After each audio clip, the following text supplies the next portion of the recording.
Good morning, good afternoon, and good evening to all. Welcome back to iSelf Academy Snippet YouTube channel and Excel Snippet YouTube channel. In our previous video number 3, we saw how to work with the control in our VBA programming. We talked about it in a level where we can just understand how the coding can be written betterly here. But in our current component on Excel VBA Child's Play Learning, we are about to see how to work with a command button and how to use the if then else statement here. To work on this, we are about to write this code here. This is the code that I wish to execute when we are working with our if then else statement. I'm not sure about how long the video is going to take up, so if this is going to take too much of time, then I may not be able to go for the other 2 dimensions. But again, the other 2 dimensions is also simple. I would like to keep the dimension as big as possible for us. So I'll try to answer all of them in one shot so that all our control functionalities will become a singular video for us. When I go down furthermore, so this is the first code that I'm going to write. So let's start from the scratch here, where we will start everything in an Excel sheet. Again, I'm going to start from the first logic called command button, and then using the command button, inside the command button I'm about to write the coding for us. Again, we will follow few logics here. Based on your requirement, we can play around with it as and how you want it to be. The first code that I'm about to write right now is on the if then else statement, and I would like to create them in a sheet here. So let's add the data set here. I'm going to go back to the first cell called marks, and the second cell is called going to be results here. And my agenda is to create this particular coding. So I'm going to say that if my mark range is 700 and more or equal to 700 and more, then I will be able to get the results here. Why I am using an if condition here? So when I go back to the if condition is a wonderful condition, because when I want to execute one part of my data set, in many situations when we are working on an Excel VBA coding, we would like to execute a certain code lines alone to meet a specific conditions here. If that is the case, then I will use if then statement or if then else statement. But if you have the same logic coming for multiple dimensions, then I will be not using this. Probably in our next video I'll explain this in a much more detailed pattern. It's called select case functionality.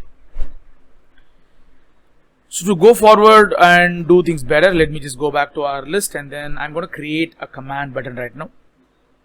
So to create a command button, we know how to activate our developer tab. So I did that before. So I'm going to go back to developer tab, and then I'm going to use the insert window, and then I will add an ActiveX control command button here.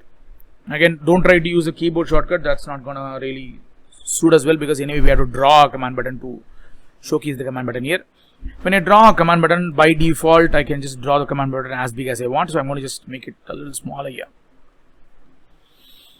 When I come back to the command button, again, if you want to rename the entire command button from its original name to another name, you can do that, or you can retain the original name of the command button 1 as it is, and then you can only change the display name here to something else. I'm going to change the display name alone, not the command button 1 base name here. So I'm going to go back to the button here, I'll give a right click, and then we would have discussed about this a little earlier, because when I work on my previous video I told you that when you are adding a ActiveX command button, you will see a design mode is automatically activated here.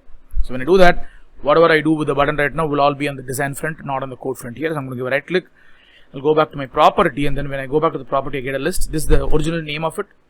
If you want to rename it, you can rename it, but again without a space here.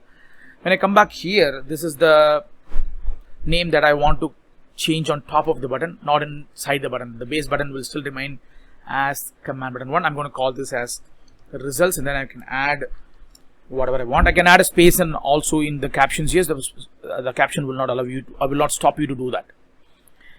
And now I'm ready to write my code here. So now I'm going to go back to the right click and then go back to my view code here, and immediately after I click that, You can see if I rename the original name, then the name of the button will not be showing it as command button 1. It will be showing as something else or whatever you have written as it is.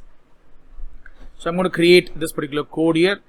So I'll write the code completely for us and then we will see how to work with that. So I'm going to create, this is the logic that we have discussed in our previous video on how to create a dimension for an integer, how to create a dimension for a string. And then here I'm marking where the data is coming from, and then I'm telling the system that if that particular cell references states a particular value, then based on that the result is going to change here. We can write just if statement alone, but when I give an if statement, it's going to give you one kind of an answer. I can only get a pass answer. I may not be able to get the fail answer here. So if I want to get a fail answer, that's where I'll get if, then, else, and end if will come into play. So let me write this code again for you. So let's see how I'm going to write this code very effectively here. So again, when I start with it, I'll start with a simple logic. So let me just go back to my code window. I'll just say dim. I'm naming this as marks as integer, and then I'm giving a dim. If I have multiple component which all comes in integer, then I can give a comma and write one singular dim condition. That's enough for us. But again, I'm writing two different variants here, so I'm going to call this as data set like this way. Then I'm going to tell the system that marks is coming from a particular cell range. You can give a range, or you can say cell 1, comma 2, first column and second row, and so on and so forth. We'll talk about the cell and offset cells as we go forward. I'm going to just mark this as a simple data dimension, and then if you want to write this properly, then you can add a value at last. It's not a must here, so but best practice we will always write whenever I give a range, I'll call that at the end as dot value. And I'm going to write the code here. So I'm going to just say if marks, I would like to keep the calculation as greater than or equal to here, because whether I achieve 700 or if it is more than that, then I would like to write the code in this way.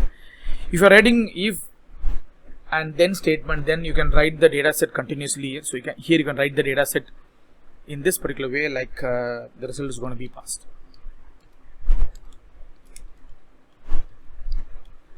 But if you're writing a then state, if then else statement, then it cannot be the same line, so the result has to come to the next line.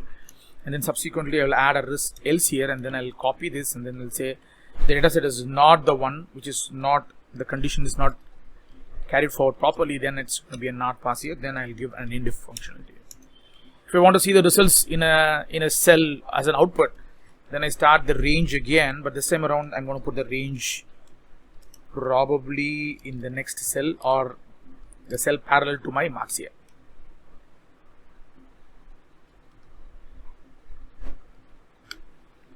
So now I got the entire data set here. So now I started with the dimension here, and then I gave the dimensions for the marks, dimension for the results, and then I said that where the mark is fetched from, and then what should be the mark. So this is the condition that I'm going to go for that particular cell alone and find out whether I have a value which is relevant to my results here or not. If the result is positive, then it's going to be a passed, and if the result is going to be negative, then it is say not passed here. And then the result will also be populated in our cell parallel to my A2. So before I go to it, let me just see whether I have the number. Yes, I have it. I just jump to the result here. I'll come back here, and then I'll click the results here. It's going to give a pass here. Now if I don't want anything, if I want to replace this with some other number, then I'll give a number less, and then I'll click the results here. It's going to say failure. Again, remember when I use a command button here, I have to be very careful, because when I write a command button, my design mode has to be unchecked to run the code here. If I don't do that, then my code will not run. Only the design mode or the button designs will be planned a lot. That's how it generally works for you. This is how we do deal with our if, then, else, and end if statements in our list. This is the first part of our data set, where we talked in the control that how to do with this particular command.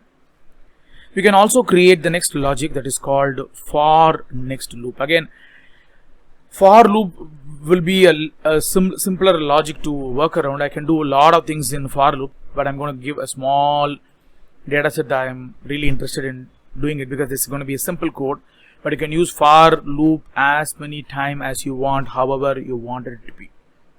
So I'm going to choose you, or I'm going to show you how I'm going to write a for loop, and I'm going to write a small, again, a command, but this time around I would like to keep the command not in a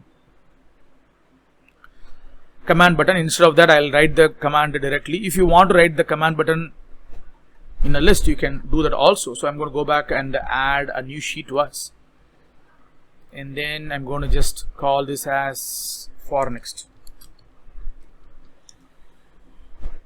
Again, I'm picking up some data here, so I'm going to just say 10, 20, 30, 40 and 50s, and I want to just square root this in the same cell.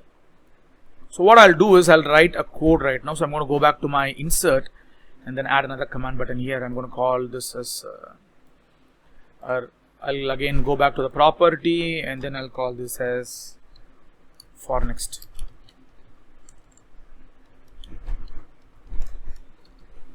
Then when I close this, my coding is ready, and then I'm going to give a right click here. I'll go back to my view code, and automatically it's going to give you the command button 1 for sheet number 2. So again, if you want to give a data set here as a dimension, you can do that. I would like to give the dimension here, so I'm going to call this as dim RNG as range. Then I'm going to say set RNG is equal to selection. And I'm going to say for each cell in RNG,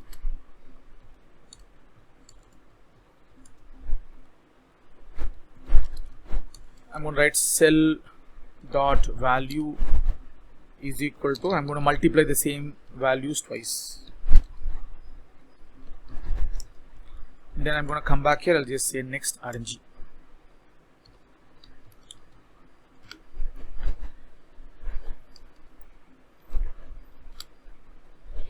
So now we can closely watch. This is the code that I wrote here. So now it's not necessary that you have to give a dimension here, but I gave a dimension to our list. I'm going to just go back to this sheet and then remove the design mode, select all the data before I execute this, because I said that selection is the component here. So when I click the results here, automatically that's going to become a square root here. Again, when I select this, it's going to make the square root goes on and on and on until I get a bigger number here. Again, I'm getting a bigger number here, so it's going to shout at you doing that. So now I cannot go back here, so let me just make a small number here. So 2, 3, 4, 5 and 6, and then run the code here. So that's why it's going to square root the data here. So for this, you can use a for next loop if you wanted to. This is a code that I've added in our for next loop. With this, I'll end our session. In this particular video, I will add one more video for our do while or do until loop here, because this video is going a little bigger than normal. So this is how we use controls in Excel VBA. This is Vinod signing out from my Self Academy Snippet YouTube channel. Please do like, share and subscribe our YouTube channel, and please share our videos to all your friends and foes and your relatives and family. By that way, they will also know how to learn or how to use VBA effectively. We will see in a real world scenario how we can use and where we can use these data better. Happy coding, happy Diwali too. Thank you so much.